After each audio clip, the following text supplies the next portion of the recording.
অনেক সময় দুর্ঘটনা ঘটতে পারে, আগুন লেগে যায়।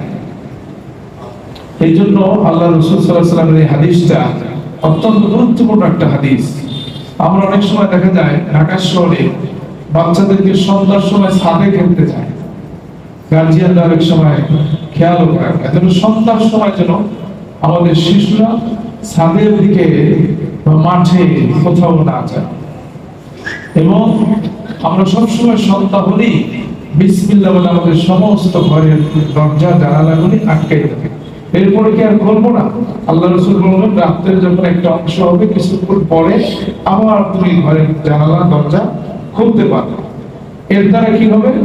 দরজা জানালা বিসমিল্লাহ বলে আটকানোর কারণে এরপর যদি খোলাও হয়, আল্লাহ রাসূল বলেন এই জানালা এবং দরজার উপরে আল্লাহ তাআলা বিসমিল্লাহ বরকতে একটা আবরণ সৃষ্টি করে দেন, যার ফলে শয়তানরা এই ঘরের মধ্যে প্রবেশ করতে পারে।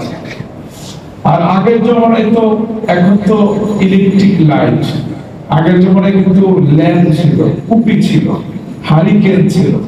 ওগুলো যদি বন্ধ করে না ঘুমায়, যে কোনো সময় ইঁদুর বা কোনো কিছু একটা টানানোচা দিলে ঘরে আগুন লেগে যাবে। এখনো যদিও এই আধুনিক বাতি এগুলো যদি সারা রাত জ্বালিয়ে রাখে, ঘুমিয়ে যায়, এগুলো ডিস্টার্ব হতে পারে, হঠাৎ নষ্ট হতে পারে। এই জন্য রাতের বেলা আল্লাহ রাসূল বলেছেন বাতি নিভিয়ে ঘুমাও এবং পানির মশক ঢেকে রাখো। যে কোনো খাবারের পাত্র, হ্যাঁ, এই পাত্রগুলিকেও তোমরা ঢেকে রাখো। এই জন্য আমরা এই হাদিসের উপর যদি আমল করতে পারি, আমাদের এরও জিন্দেগিতে বিভিন্ন ধরনের দুর্ঘটনা থেকে আমি যেমন বাঁচতে পারবো, আমাদের নাতি, আমাদের সন্তান, তারাও বেঁচে থাকতে পারবে। আল্লাহ তাআলা আমাদের সকলকে এই হাদিসের উপর আমল করার তৌফিক দান করুন।